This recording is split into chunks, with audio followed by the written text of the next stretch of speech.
Íntegro no tiene que ver con perfecto. Íntegro tiene que ver con entrega.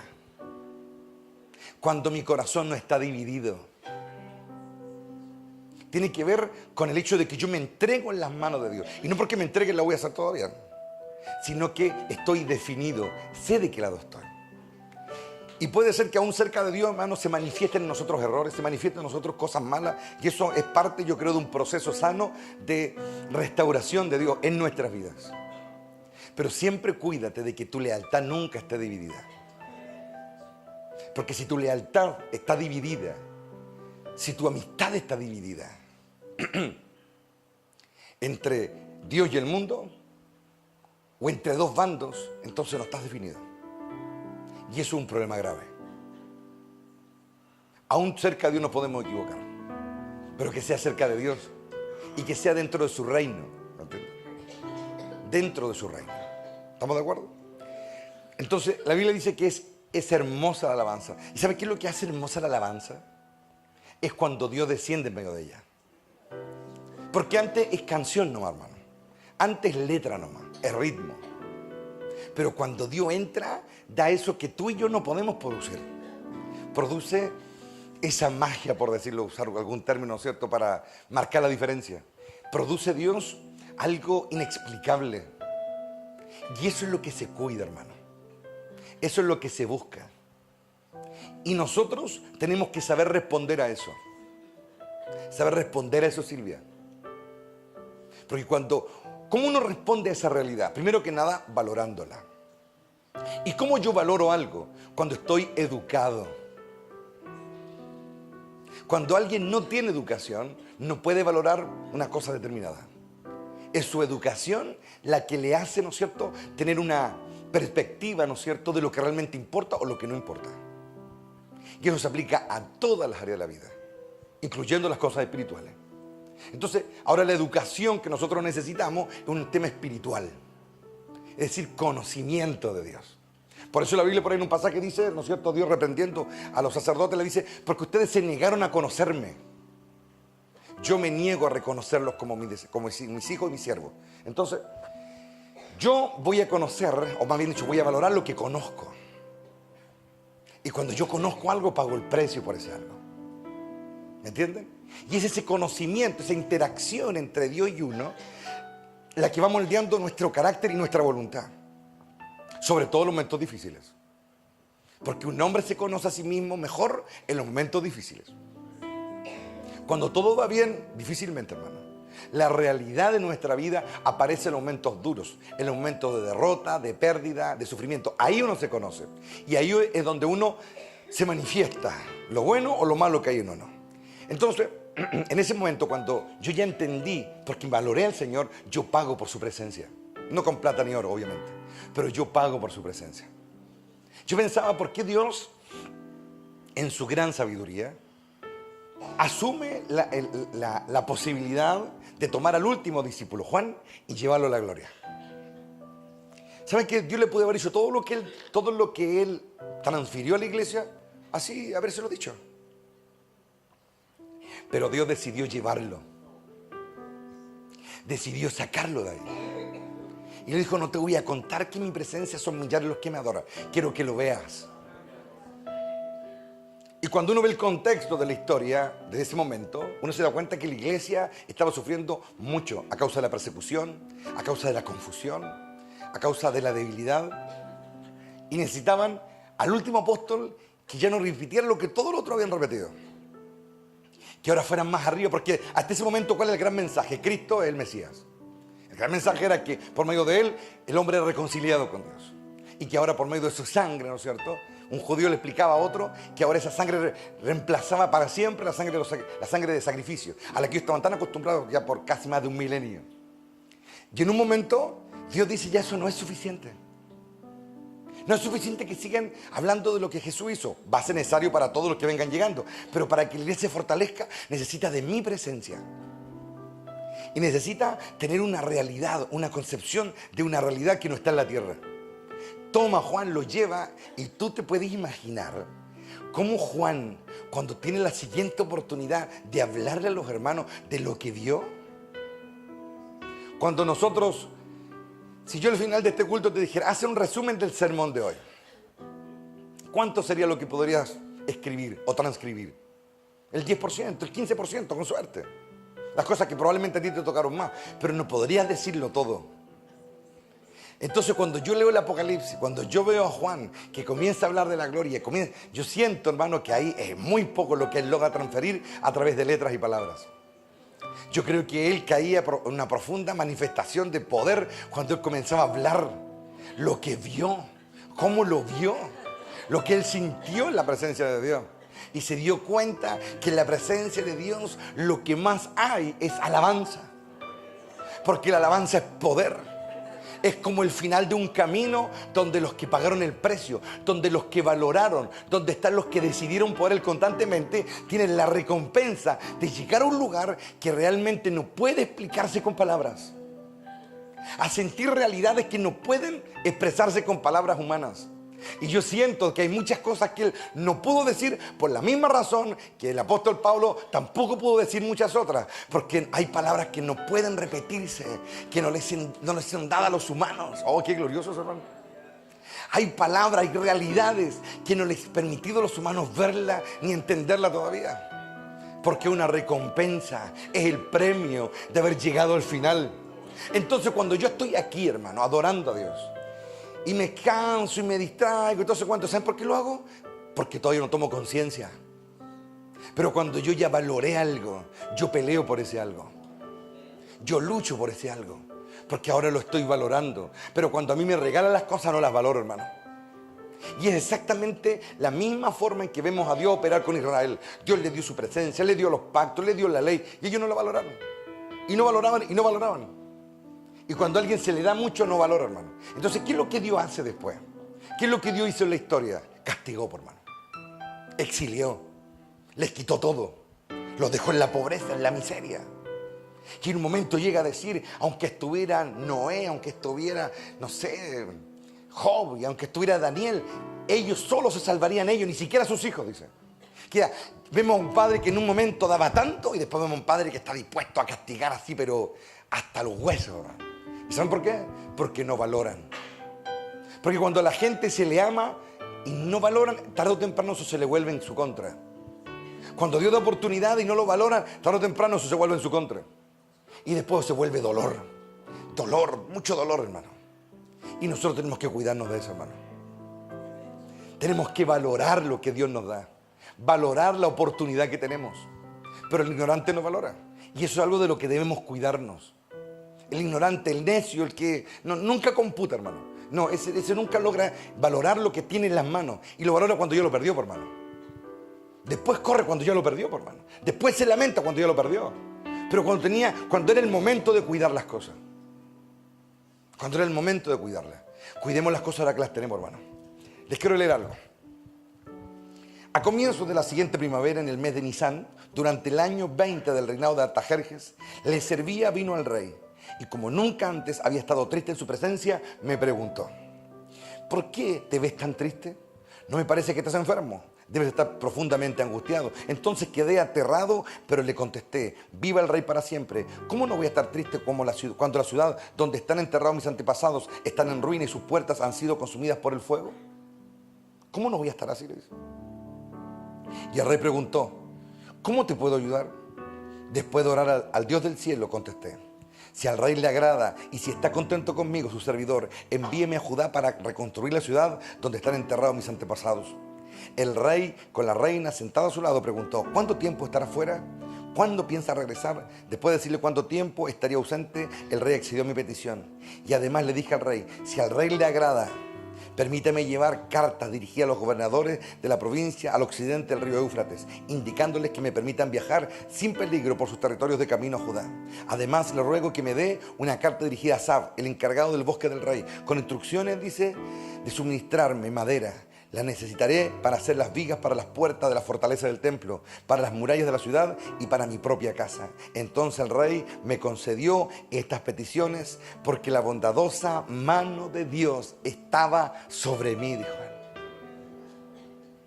Artajerjes, hermano, era el hombre más poderoso del mundo en ese momento. La razón por la que él se asusta cuando el rey le pregunta ¿por qué estás así? Es porque una falta así delante del rey significaba la muerte.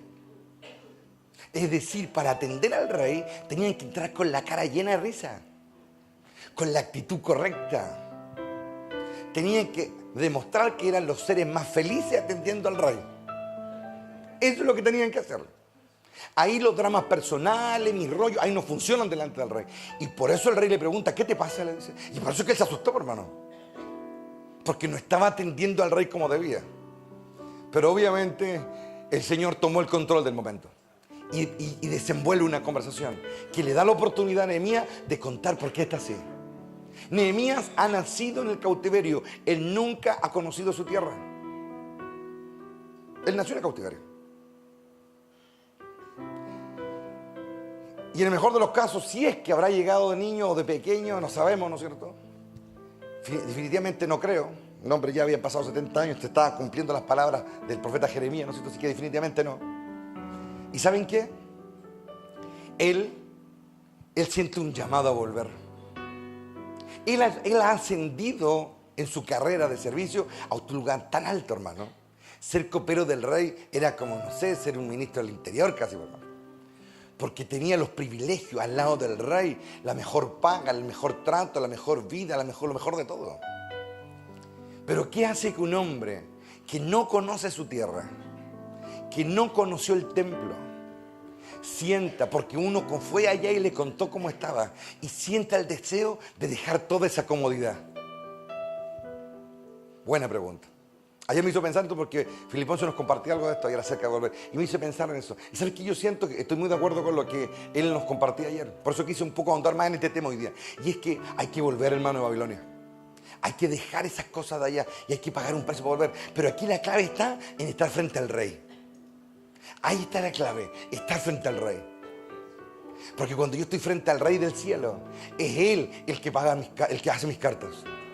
Es él el que le dice al encargado del bosque, dale la madera que necesita. Es él el que le dice a los gobernadores, ábranle paso para que pase. Es él el que me da su protección para volver. Oh, Rabacán, Daray, Sabá. Pero el deseo de volver debe ser mío. El deseo de volver tiene que verse en mi rostro. El deseo de volver, el Espíritu tiene que verlo en mi corazón. Y es el Altísimo el que firma las cartas, hermano. El poderoso de Israel, el que no abre puerta para dejar una esclavitud, para dejar una necedad, para dejar lo que sea que me esté separando de Dios. Y tengo que estar dispuesto a dejar mi comodidad. Porque nosotros, uno de los grandes problemas que tenemos es que nosotros muchas veces hablamos de cosas, de la palabra de Dios, pero muchas veces no la contextualizamos. Es decir, no vemos el entorno en que los hombres o los protagonistas estaban viviendo. Dejar Babilonia, cruzar un desierto, dejar su comodidad e irse a una tierra que era tierra de nadie, hermano. ¿Ustedes piensan que eso ofrece seguridad? Ah, qué seguro, nos dejamos Babilonia y nos vamos para Jerusalén. Está todo fácil. No, hermano. Jerusalén se había convertido en una región cosmopolita porque era parte de la política, ¿no es cierto?, imperialista de Babilonia. Tomaba pueblos, los desarraigaba y los ponía así, los movía. Para quitarle, ¿no es cierto?, el anhelo de volver a independizarse o buscar su independencia. Entonces tomaban a uno por acá y los ponían allá. Y así hacían con todos los territorios que ellos tomaban. Se llevaban a los nobles, se llevaban a los ricos y dejaban a los pobres. ¿Qué fue lo que ocurrió con Jeremías? Entonces, cuando ellos llegan, hay una mezcolanza de raza dando vuelta ahí en los territorios de Jerusalén. La ciudad destruida. Algunos adoran a Dios de una manera, otros han traído otras deidades. Es decir, es una mezcolanza, hermano. Es decir, es tierra de nadie, para que me entiendan. Es en ese proceso, para que entiendan, que nacen los samaritanos, porque los samaritanos son unos mestizos. Son mestizos, ¿no es cierto?, de otros expatriados de otras tierras, otras naciones, que los traen a Jerusalén y se mezclan con los pobres judíos que hay, y ahí nacen los samaritanos. Es por esa razón que los judíos, cuando ellos vuelven con el tiempo y recuperan su tierra y todo el cuento, después se la daban de superior frente a la fe, ¿no es cierto?, judía, comparado con ellos, porque consideraban a los samaritanos mestizos. Y porque los samaritanos habían como armado un cuento aparte, que ellos tenían la misma fe, pero con algunos agregados y algunos cambios, ¿me entienden?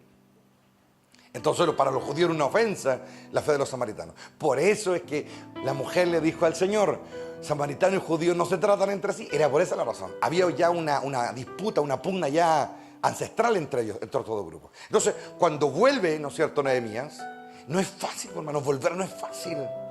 Dejar la comodidad y todo no es fácil, arriesgar. Pero ¿qué es lo que pesa más en nosotros? ¿Nuestra comodidad, nuestra seguridad o el amor por Dios?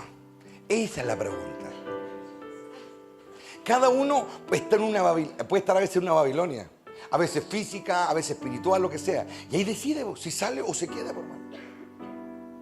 Si está dispuesto a dejar allá la comodidad y venir a pagar el precio por Dios.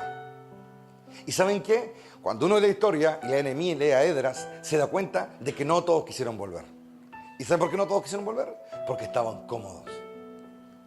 Probablemente muchos tenían las ganas de volver, ¿me entienden? Encontraban bonita la idea de volver a Jerusalén, reconstruir el templo y todo. Pero no pasaban de ahí, por hermano.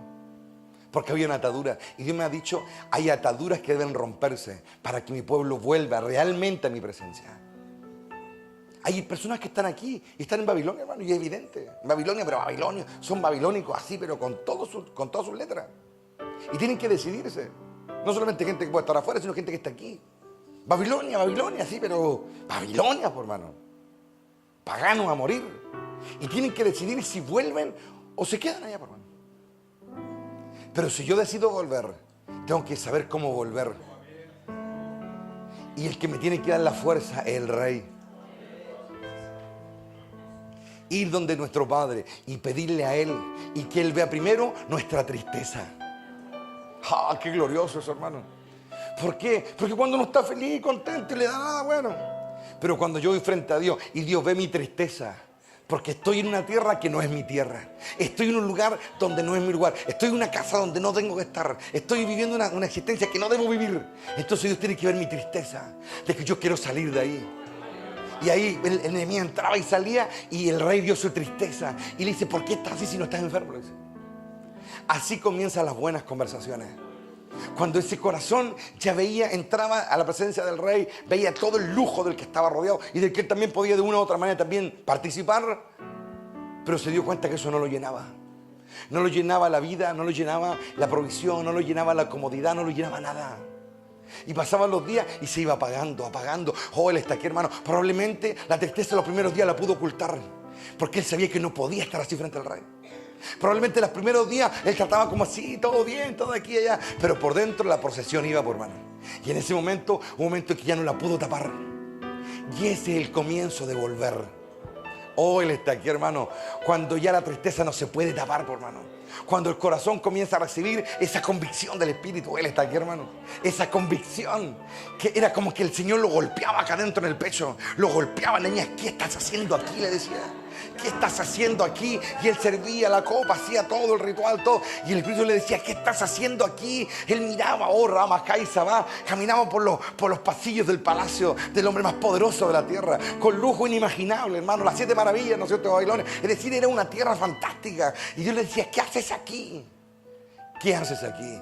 Veía a la derecha paganismo, veía a la izquierda paganismo, veía error y mentira por todos lados, pero todo se veía bonito, todo funcionaba, hermano. Y había muchos judíos que habían encajado muy bien en esa verdad o en esa realidad, pero él no encajaba. Qué triste, hermanos, cuando los creyentes encajan en los ambientes de oscuridad y se sienten tan bien con los inicuos, se sienten tan bien con la gente de la oscuridad y no hay ninguna diferencia. Oh, qué triste eso, hermano. Qué peligroso, qué condenable que es, hermano. Pero Dios es misericordioso y da oportunidades para que sea nuestro corazón el que decida. Y le voy a hacer entre paréntesis algo. Escuche lo que yo estoy hablando. No se esté pasando una historia en su cabeza, porque aquí hay gente especialista para eso. Escuche mis palabras, no el eco de su mente. Porque a mí el Señor me muestra cosas acá arriba. Cierro el paréntesis. Y en un momento el hombre ya no aguantó el golpeteo acá adentro. Y comenzó a arriesgarse para volver. Porque probablemente tenía una buena vida, una buena casa, y comenzó a arriesgarse. Y cuando un hombre, una mujer o un siervo de Dios, no importa la historia, cuando tiene que decidirse, es cuando comienza la lucha acá y el bombardeo de todos lados, hermano. Las tinieblas comienzan a envolver también, porque ellos también seducen, ellos también argumentan, ellos también ponen posibilidades, pero hay un momento en que ese ardor de Dios más fuerte en nosotros que lo que nos está rodeando. Y ahí se definen los hijos de Dios, por favor. Y ahí es cuando ya no pueden seguir, por favor. Y en ese momento Nehemías ya no pudo más y decidió volver. Y comenzó a hablar con muchos y se comenzó a dar cuenta de que el Espíritu de Dios no solamente lo estaba tocando a él, sino que a más de 40.000 en un momento, que ya dijeron basta, no queremos vivir más en esta ciudad. Se comenzó a dar cuenta que había un montón de sinagogas donde había muchos que iban a cumplir, pero habían otros que ya nos dijeron basta, no queremos estar más acá. Y se comenzó a dar cuenta que el Espíritu de Dios, que las palabras proféticas, las palabras entregadas hace casi 70 años atrás a través de Jeremías, se estaban activando en el exilio. Se comenzó a dar cuenta que el Espíritu de Dios estaba moviéndose y el Espíritu tomaba a los rabinos, quizás a las sinagogas, y comenzaban a hablar y la presencia de Dios se comenzaba a mover. ¿Por qué? Porque es Dios el que hace volver. Es Dios el que hace volver, el Dios el que baja y el que liberta, el Dios el que inspira. Y cuando uno siente esa voz tiene que agarrarse de ella, hermano. Es cuando Dios hace la ola, hermano. Tú tienes que subirte a la ola, hermano. ¿Saben qué? El rey David también vivió en el exilio. El gran rey David vivió en el exilio también. No físico, siempre fue rey, siempre estuvo en su trono, pero vivió en el exilio muchas veces. Y cuando estaba en el exilio, él dijo: yo voy a volver a Jerusalén a como dé lugar. Voy a volver a la presencia de Dios a como dé lugar. Cuando todos se preguntaban cómo pudo haber hecho esto o aquello, se paró igual, hermano. Porque valoraba tanta la presencia de Dios. Valoraba tanto lo que Dios le había dado, que en un momento se lo puso en la mesa. ¿Y saben qué es lo glorioso? La historia cuenta que David tuvo como un año en silencio. Como un año que no escribió, ni cantó, ni dijo nada. Era como que entraba y salía del templo, entraba y salía de su lugar. Y todos lo veían apagarse. Pero un momento en que él dijo: basta. Ese es la gran batalla. Eso fue mejor que vencer a Goliat para él, hermano. Oh, Ramakais, fue mejor que vencer a Goliat. Porque hay obras que nos dan fama hacia afuera, pero hay otras que nos dan fama hacia adentro, hermano. Y un momento que dijo: basta, no me van a separar de Dios. Entró a la presencia de Dios y le dijo: yo pequé. Le dijo: pero quítame todo, pero no me quites tu presencia. Oh, la gloria de Dios. Aquí está la presencia. Mira esto.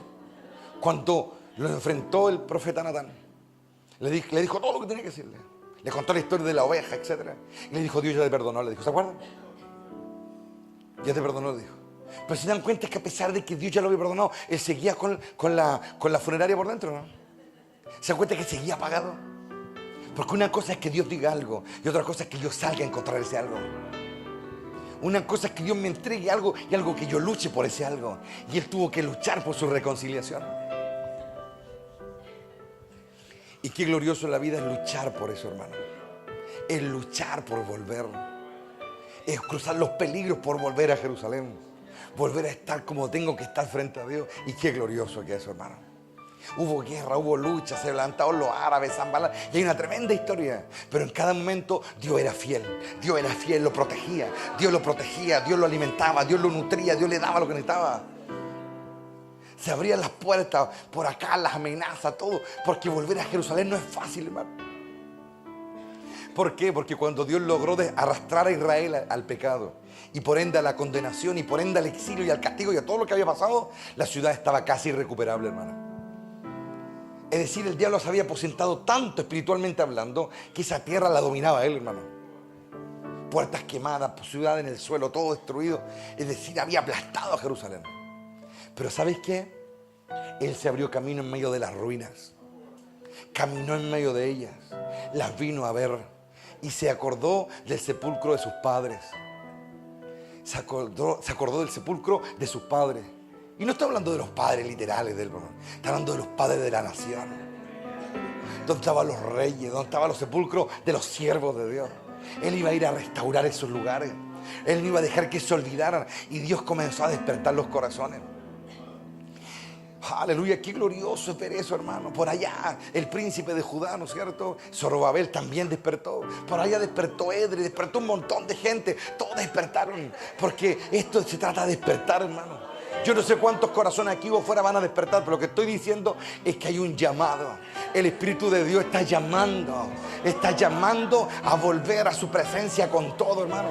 Está llamando a no conformarnos, a no quedarnos en la fría y muerta Babilonia, sino que a volver, a luchar por cruzar ese desierto de regreso, ir camino al sur, hermano.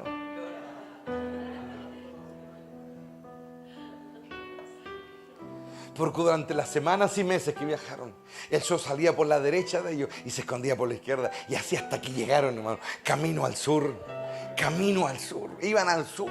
Oh, bacán, Daray, Sabá. Sabían que iban camino al sur, hermano. Era la dirección. Y en esa misma dirección, más al sur, allá en la península, estaba el Sinaí. Iban derecho allá, hermano. Pero primero tenían que aposentarse en Jerusalén, hermano.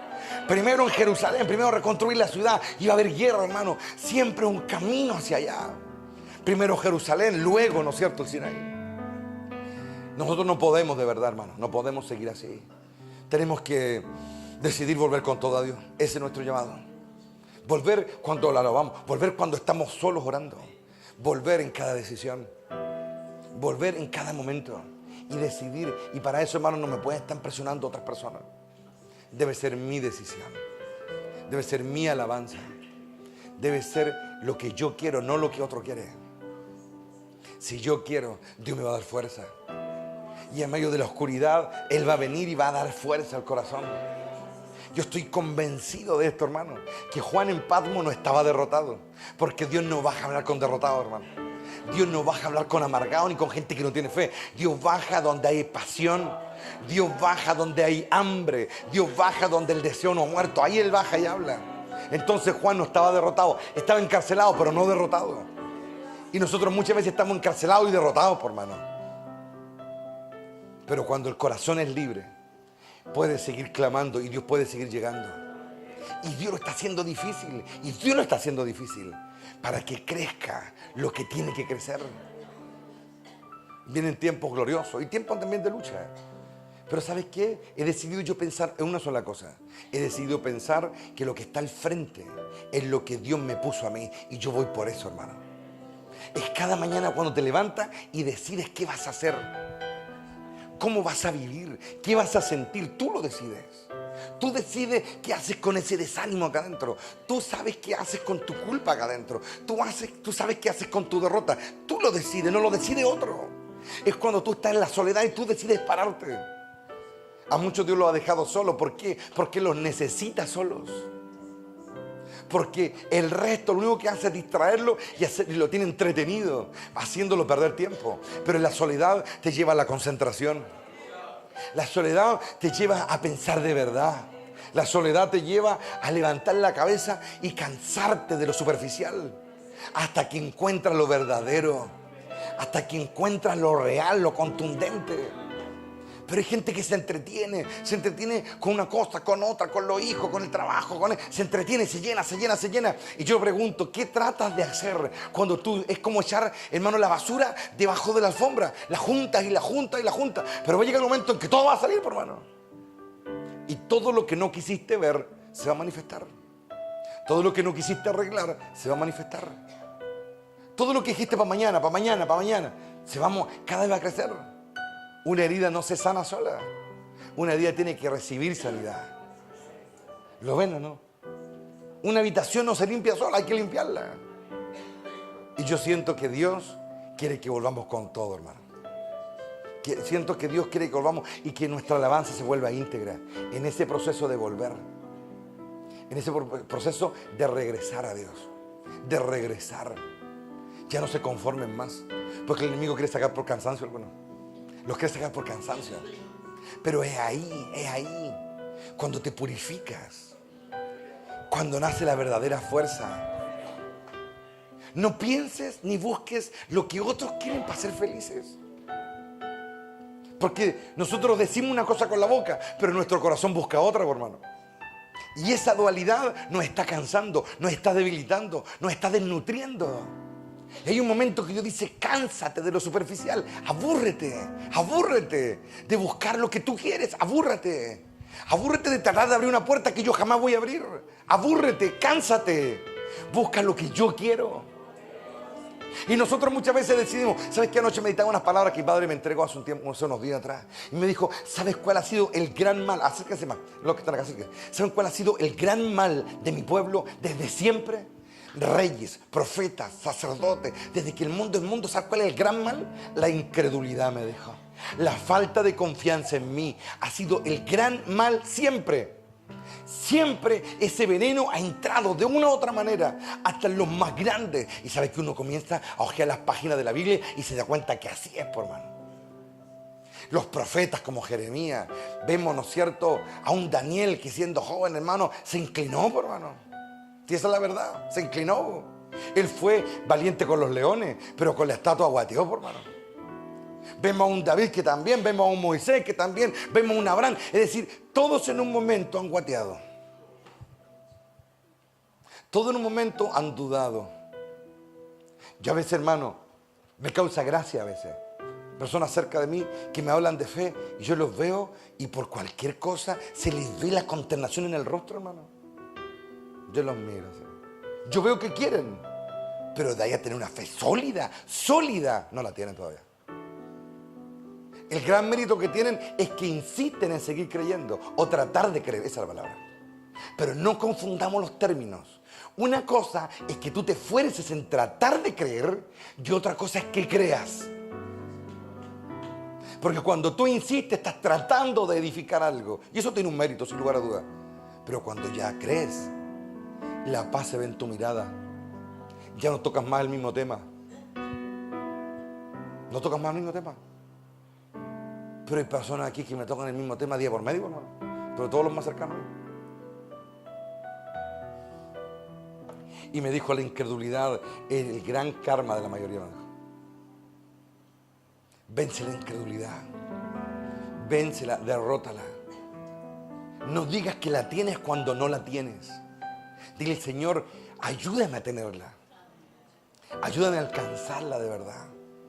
Y ahí es cuando uno comienza a experimentar la transformación. ¿Sabes lo que a nosotros nos hace actuar erráticamente? Son nuestros vacíos. En el área que sea, un vacío es algo que no está lleno. Por ende, no tiene solidez. Está hablando, se quiebra en el vacío. Hola, ¿está ahí, hermano? Nosotros nos quebramos en el vacío, no donde estamos llenos. Y donde el Espíritu de Dios no ha llenado, hay un vacío que bajo la presión se dobla, por hermano. Se dobla, se quiebra. El vacío es nuestra debilidad. Y eso es lo que hay que llevar adelante. Y nosotros, ¿qué hacemos muchas veces? Tapamos el vacío. No, yo no tengo nada. No, yo me paso nada. No. ¿Y qué es lo que nos hace negar el vacío? El orgullo, la autosuficiencia. Porque algunos que son expertos no quieren mostrarse débiles a nadie. Pero la pregunta es esta. ¿Quieres ayuda o no? Esa es la pregunta. ¿O quieres seguir con esa procesión oculta?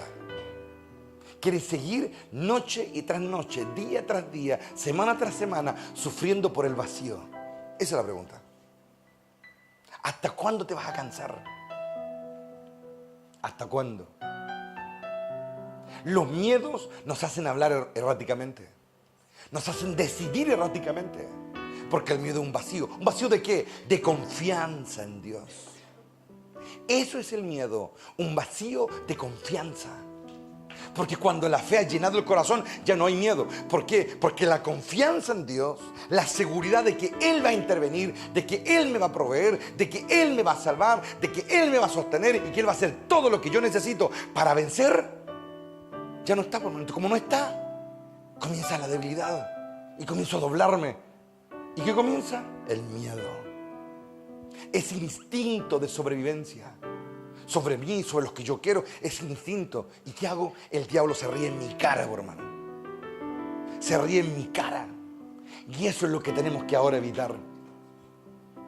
Nadie va a ser valeroso si no enfrenta su temor. Nadie se volverá alguien que cumpla los propósitos de Dios. Porque ¿saben qué, hermano? Esta vida es tan pasajera, es tan efímera. Ayer yo tenía 20 y yo tengo 45 casi ya. Me costó hasta decirlo, hermano. Va a ser otra pestañada y voy a estar en los 60 y se acabó la historia, hermano. No es que me vaya a suicidar a los 60, no. Lo que estoy diciendo es que ya, ¿qué más, ¿sabes? Pero hay gente que vive en función de esta vida. Vive en función de esta vida. Y esta vida lo es todo. Y yo he aprendido algo en la vida. De que si yo voy a lograr algo importante en esta tierra, tiene que ser real. Y debo asumir la guerra y el costo que ello me genera. Si quiero ver la gloria de Dios, sé que no me puedo hacer tonto solo, hermano. Porque nada va a ser regalado. Todo hay que ganarlo. Yo debo confiar en Dios, Denise, que Él tiene el cuidado de mí. Porque si yo no creo eso, yo comienzo a actuar erráticamente. Y el diablo comienza a manipularme. Y al final, ¿saben ustedes? El gran mal de muchos pastores es justamente la falta de confianza en Dios, del 90 y tanto % de los pastores. Porque ellos se suben a los altares, predican de la Biblia y todo, pero en su diario vivir, ¿cómo actúan de verdad? No le dicen las cosas a la gente, ¿tú sabes por qué? Por el tema de la dependencia económica, hermano. Porque se me van los feligreses, ¿de qué vivo, hermano? Ya tengo que ahora la universidad, tengo que pagar esto, lo otro. Entonces ahí comienzo como a jugar con la verdad. Su sermón se vuelve débil. Y toda esa pasión y todo ese fluir que había en su juventud, cuando no había que arriesgar tanto, ya no está, por hermano. Ya no está. Porque hablando en el mensaje para que el individuo X o el individuo B no se enoje y no me deje diezmar, por hermano. Y esa es la realidad. Entonces, venden el sermón para que a la gente no le duela y lo siguen teniendo entretenido. ¿Y qué trae eso? Debilidad, turbación, enfermedad espiritual, tibieza.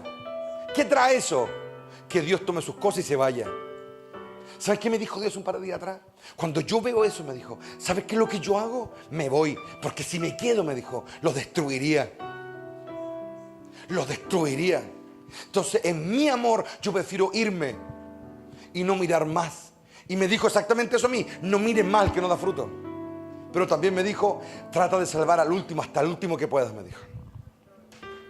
Aunque no lo valoren, me dijo. Trata de salvar porque eso va a ser tu gloria, no del que se va a perder, me dijo. Va a ser tu gloria. Y el que no valoró va a ser doble su sufrimiento después, me dijo. Porque no valoró tu intento de salvarlo. Pero cuando yo trato de salvar a alguien, no debo ir yo. No deben ser mis emociones, no debe ser mi querer. Debe ser decir la verdad nomás. Decir la verdad una y otra vez. Pero no del hombre, por hermano. La gente no necesita el amor del hombre. La gente necesita el amor de Dios. El amor que sale de la verdad. Y si la gente lo quiere tomar bien, y si no, bien también. Pero los que son de Él oyen estas palabras. Y estas palabras, algunos los ahogan, hermano. Algunos no las quieren escuchar. Piensan que por taparse el oído, la verdad no va a seguir sonando. Pero la verdad es inacallable. La verdad no se ahoga. La verdad no se apaga. Ni toda la oscuridad que pueda existir en el universo puede ahogar la verdad. Porque la verdad es más potente. Las tinieblas trataron, dice, la Biblia dice, trataron de apagar la luz y no pudieron. ¿Por qué? Porque la luz es más poderosa. Porque un destello en la oscuridad somete a la oscuridad a su alrededor. Y comienza a iluminar. Y ya algo se ve. Si la antorcha es pequeña, un poco se va a ver. Pero si es grande, ya no solamente ilumina, sino que cuando la ilumina, comienza a dar calor, calienta. Es la gloria de Dios, hermano. ¿Sabes qué? Hace unos días estaba viendo un video y estaban haciendo una comparación de las estrellas o de los tamaños de estrellas que hay. Y mostraban que nuestra estrella está en la categoría de las diminutas, hermano. El sol nuestro. En la categoría de las diminutas. Hay una estrella, la Majoris, no sé cuánto, tiene un nombre súper largo, que es literalmente 100 millones de veces más grande que nuestro sol. ¿Sabes qué? Impresionante. Cuando hacen la escala, muestran el sol, se ve así. Y de pronto empieza a chicar, pero queda como literalmente un punto. Y una tremenda pelota al lado, hermano, que es la Majoris, no sé cuánto. Que hay varias, pero esta era una de las más grandes que se han descubierto. 100 millones de veces más grande que nuestro sol. En nuestro sistema, hermano, llegaría hasta... cubre todos los planetas, hermano. Yo miraba eso y decía yo, realmente, es que literalmente nosotros no existimos, hermano. No existimos. Es una vergüenza decir, yo me llamo fulano de tal, yo soy aquí. Es una vergüenza. Es la ignorancia la que nos agranda, hermano.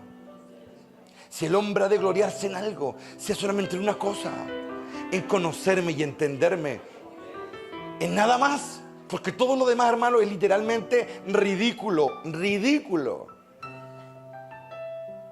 Pero qué ubicados somos, hermano. Oye, esto es glorioso, esto, hermano, es lo que te voy a decir ahora.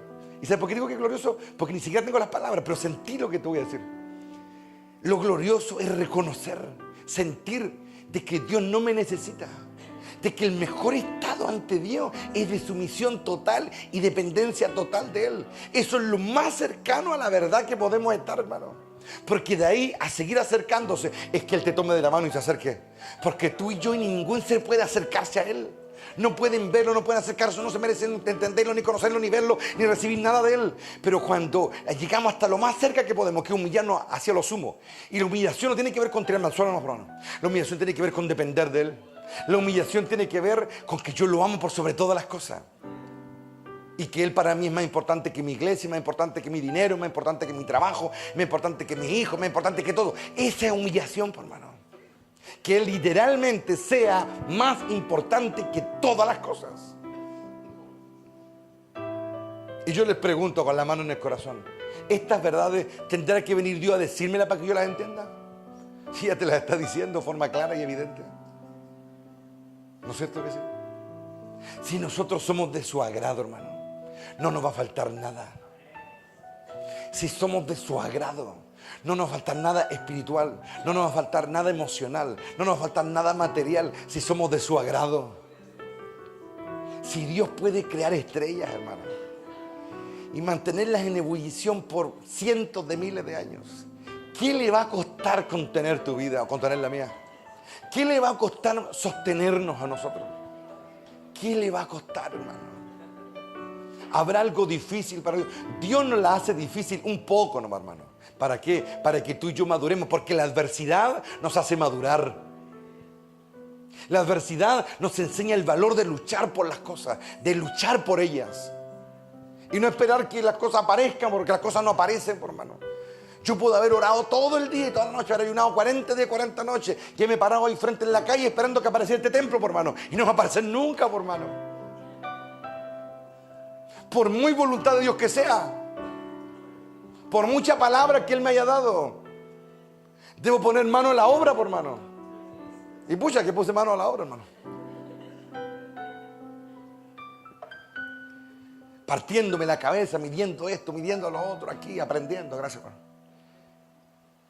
¿Y usted cree que esto apareció de la nada? Ustedes me vieron cómo yo trabajé aquí.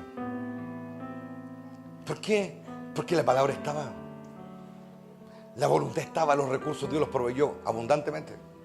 Sacaba no sé de dónde sacaba. Y me doy cuenta de que Dios es el que provee, por hermano. De que fue fácil, no fue fácil. Pero después que terminé todo esto, en mi posición, yo sé que muchos aprendieron también acá, pero después que yo terminé este proceso, ¿con qué me quedé? Esa es la pregunta. Cuando íbamos a empezar a construir, yo no tenía idea de construcción ni de nada. Entonces dije así, abuelo pájaro, aquí iremos a gastar, no sé, unos 70 millones. Dije yo así como... Llevamos a plata a gastar y no sabía nada todavía por más. Lo bueno, ¿no? Y yo jamás le di cuenta de la prosperidad ni nada de eso. Y aquí regateando precios, regateando esto por aquí, por allá, cosas que valían, no sé, 100 pesos, las compramos a 70 pesos, en 60 pesos, por decirte algo. Regateando al máximo, gastamos más de 300 millones, por hermano. Y tengo el detalle, hermano, hasta del clavo que compramos.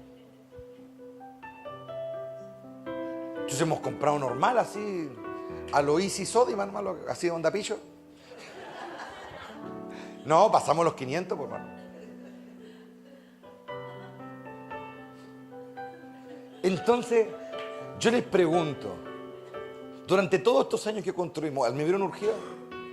¿Me vieron así desesperado? ¡Ay, pastor, por qué de lugar! No. Pero el riesgo estaba, por hermano. Entonces yo no vengo aquí a decirle a ustedes algo así de teoría, ¿me entienden?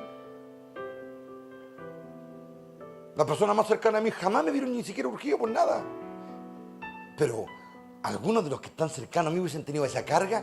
No, están colgados así como en Thor Ragnarok cuando parte hablando con un cadáver. ¿Todos se acuerdan? Dentro de una celda, así estarían, por mano. Pero se creen que tienen fe, por mano, no tienen fe. Juegan, tratan todavía, son bebés, no andan gateando. Todavía se le pasan los pañales. Porque a veces se enredan por... así, así. Por eso mi hermano dijo una vez, si tuvieras fe como un grano de mostaza, tú le irías a un árbol de zarraga y te lo harías. Porque la fe es más que un sentimiento. Hola, ¿está aquí, hermano? La fe es fuerza. La fe es mano a la obra. La fe es decisión. La fe es planear. La fe es ir a la lucha. La fe es tomar la pala. La fe es ordenarse. La fe es hacer todo en pro de la voluntad de Dios y usar todos los recursos que tengo. Y ahí Dios comienza a moverse. Y no tengo que llorar la milonga a nadie. Y no tengo que vender mi sermón con nadie. Con nadie tengo que vender mi sermón. Entonces yo honro al que me llamó. Pero algunos por 100 lucas andan todos meados, por mano. Y esa es la verdad. ¿Hubo momentos difíciles? Obvio que sí. ¿Hubo momentos que había que botar la chava? Obvio que sí. Pero Dios me puede decir al final, ¿alguna vez quedó una deuda sin pagar? Dios me puede decir al final, ¿alguna vez? Pues tocaba uno, tocaba aquí, por arriba, por ahí. ¿Alguna vez? No, dije, no, nunca. Entonces, por eso yo nunca me quejé, por hermano. Entonces, ese es el camino de un hijo de Dios. Ese es el camino. La confianza en Él. Y Él toca corazones, Él abre puertas. Pero si yo me voy a la segura, ¿cuándo lo logro, hermano? Si hubiese esperado juntar la plata para hacer esta cuestión, estaríamos en el drink como otro también. Ya, eso es tocar fondo. Es tocar fondo, ir a darle una pieza al diablo para hacer los cultos a Dios. Ya, eso es tocar fondo, como lo hacen algunas iglesias, por hermano. Ir a darle una pieza al diablo para adorar a Dios, por hermano. Oh, ya la estupidez, la necedad, la ceguera ya llegó al límite. Hermano, que Dios tenga misericordia, de verdad que Dios tenga misericordia. Porque ya esa cuestión ya no entra. Que así termina la gente, por hermano. Y eso es importante que lo veas, no para que lo apuntes con el dedo, que Dios te libre de eso. Pero para que tú lo veas y digas, Señor, líbrame de que yo termine así. Líbrame que termine tan ciego, tan necio, tan estúpido, tan oscuro, tan lejos de ti, tan ignorante. Dios, líbrame.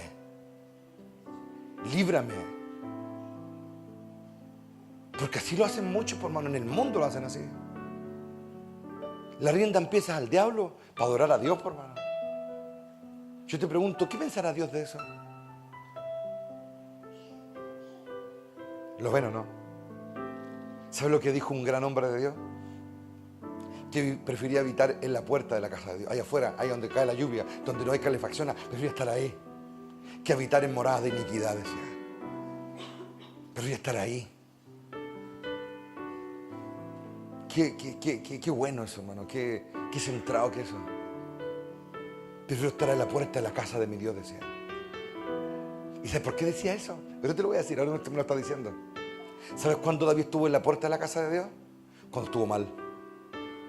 Cuando no podía entrar a la presencia de Dios. Cuando estaba negro, cuando estaba en pecado, y llegaba hasta la puerta, ¿no? Porque su maldad no lo dejaba entrar. Pero a pesar con lo mal que podía estar, decía, prefiero quedarme en la puerta de la casa de mi Dios, decía, que habitar en moradas de iniquidad. Prefiero quedarme ahí hasta que me arregle con Dios y poder entrar en su presencia y disfrutar de su amor, disfrutar de, oh, Él está aquí, hermano. Prefiero quedarme en la puerta de la casa de Dios, pero no habitar en moradas de iniquidad. ¿Sabes por qué? Porque cuando alguien está negro, como estuvo el rey David en un momento, el diablo viene con sus ofertas, por hermano. Obvio, viene con sus ofertas, por. Viene a seducirlo, le ofrece todo en bandeja para terminar de cocinárselo, por hermano. Eso es lo que hace el diablo. Pero David, a pesar de lo mal que estaba, dijo, no, yo no voy a habitar en moradas de iniquidad. ¿Por qué? Porque veía cómo lo rodeaban las invitaciones a las moradas de iniquidad, por hermano, donde le ofrecían todo. Pero él dijo, no, yo me quedo aquí en la puerta de la casa de Dios hasta que me la abran, hasta que mi Padre me deje entrar, hasta que mi Padre me perdone, hasta que yo haga lo que tengo que hacer. Oh, qué glorioso que es, hermano, qué dignidad.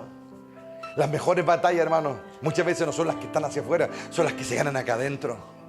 Porque las que se ganan aquí adentro te abren la puerta de la casa de Dios, hermano. Y así ocurrió con los que están en el exilio. Tienen que ganar acá adentro, hermano, para volver a Jerusalén. Hay que ganar acá adentro para volver. Y acá adentro hay que creerle a Dios, hay que confiar en Él, hay que depender de Él. Él debe ser mi fortaleza, Él es mi escudo, Él es mi proveedor, Él es Jehová Jireh, ¿o no?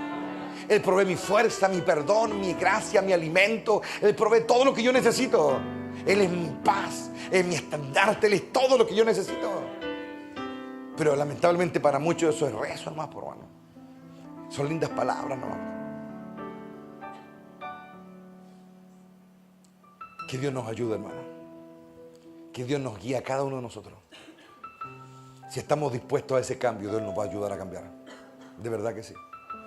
Y no va a ser fácil. Pero el Espíritu va a estar ahí. Y lo que tú y yo necesitamos es que esté Él.